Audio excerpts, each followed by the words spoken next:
Hey guys, it's Doug again, and I've got my daughter Lauren back there filming me, and we decided to make another fish habitat video. As you guys recall from the first video, you learned that our pond dam blew out and that the bottom of that pond has no structure.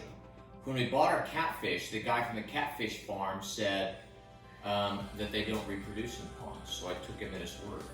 I did some research and found out that they do in fact reproduce in pond, but they have to have a nest.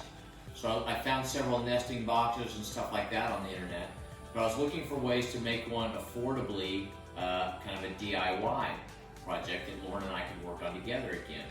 And what we decided to come up with were these buckets that your plants come in. These are the same ones that we did our fish habitats with for our bass, except we would stand them up with our PVC tube coming out. Now we're going to join them together like this, cut out an end of it, and it's going to make a catfish nesting box.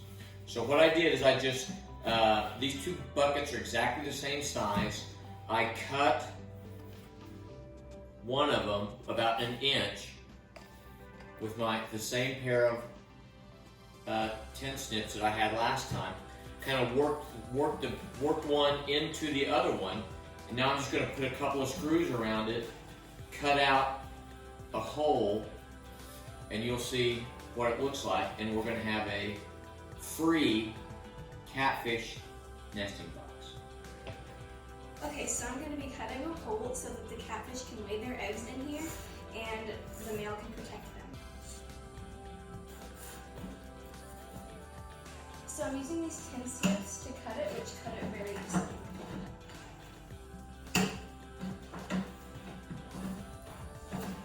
And then we have a hole. So we're finishing up a project here for the first little brood house. With Lauren's help, I was able to fashion together these two containers that I had for free with a couple of screws and opened up the opening right there. I'm going to put a brick in that and drop it right down into the pond, and then I'll have a place for my catfish to lay their eggs.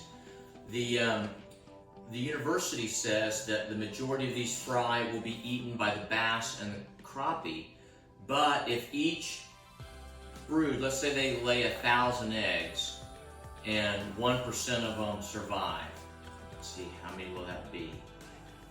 1,000 times 1%. Well, listen, this isn't geometry class. Let's just say some will live. And if they live, they will replenish the natural stock that we have in the pond of catfish without having to buy them. So thanks for watching.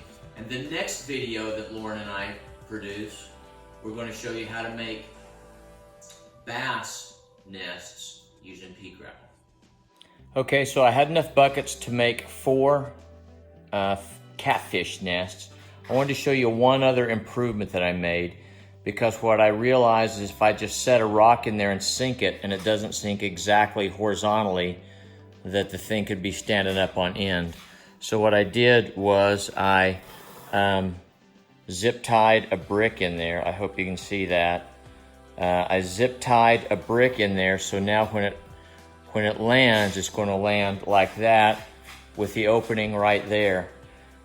It measures 20 inches long by about 10 inches wide. I think it's going to be a perfect spot for some catfish to lay some eggs. And if we see any young, I'll give an update. Thanks for watching.